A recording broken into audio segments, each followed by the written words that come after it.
Good morning, everyone! We are now here at 111.1 KNW channel, Know Your World.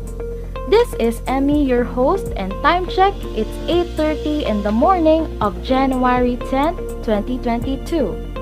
Always remember to start your day right here with our segment of New Day, New Information. Our hot topic for today is about an island in dispute. And our question for today is, who owns that territory? Let's define territory first. Territory is an important element for a state. It is an area over which a state has effective control. Now, let's discover this island in dispute with Jerome. Jerome? Good morning, everyone. What a great day to learn something new. And for starting today's issue, we will learn about the island of Palmas. What is the characteristics of this island? Palmas is also referred as Miangas, an island about 2 miles long by 3/4 of a mile wide, which at the time of this case had a population of about 750. Sits about halfway between the islands of Mindanao in the Philippines and Nusa in the Netherlands Indies.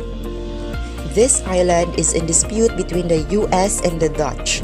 US claims that the island was discovered by the Spanish explorers, and according to the Treaty of Paris 1898, Spanish territories ceded to the US, which includes the Palmas.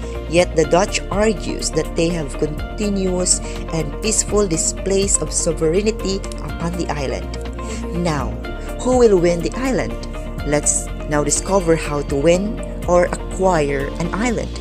Let's move on to our land expert, Miss Joyce. Thanks for that, Jerome. Hello everyone. There are different ways on acquiring a territory. Here are some of them. First is the abandonment, where the occupant leaves the territory with the intention of not returning. Next is succession, where a part of the country separates and becomes an independent state. And then we also have prescription, the acquisition of sovereignty over a territory through a continuous and undisturbed exercise of sovereignty over it during such a period of time. And then subjugation, the acquisition of territory by conquest. And also accretion, where a new territory is added mainly through natural causes. And lastly, occupation, which is a state's intentional claim of sovereignty over territory treated by international community as terra nullius, or territory that does not belong to any other state. Wow, that was a lot of information already. How about the land of the sea? If there is an island, there will be seas. In acquiring an island, it's also best to know the limits on the sea. First, we have the territorial sea. It is a belt of sea outwards from the baseline and up to 12 nautical miles beyond. Next is the internal waters, which are all waters landwards from the baseline of the territory. The part of the sea, rivers, lakes, etc., and then the archipelagic waters. Next is the base that is considered internal waters of a coastal state. And then we have the contiguous zone, is an area of water not exceeding 24 nautical miles from the baseline. It thus extends 12 nautical miles from the edge of the territorial sea. The exclusive economic zone is an area extending not more than 200 nautical miles beyond the baseline. Next is the coastal state, which has rights over the economic resources of the sea, seabed, and suboil. The continental shelf and also the deep seabed, common heritage of mankind, we also have the island, which is the issue for today. It is an area of land surrounded by water. And then lastly, the high seas. It is all parts of the sea that are not included in the territorial sea or in the internal waters of a state. and is subject to 6 freedoms: freedom of navigation, freedom of overflight, freedom of fishing, freedom to lay submarine cables and pipelines, freedom to construct artificial islands and structures, and freedom of scientific research.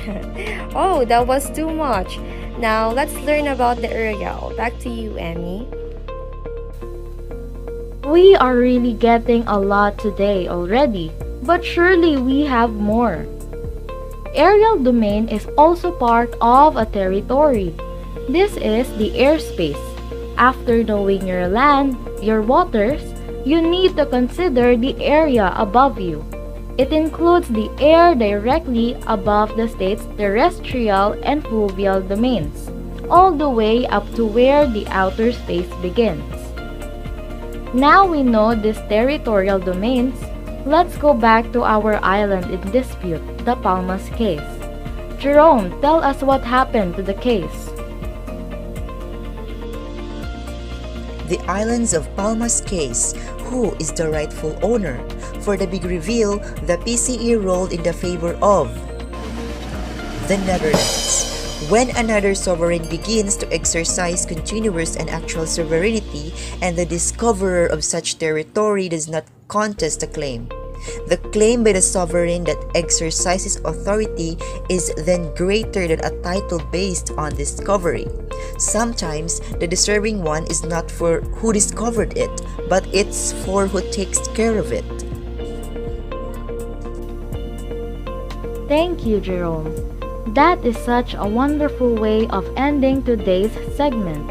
And that is all for KNW Know Your World live at 111.1 radio station. And see you on our next episode.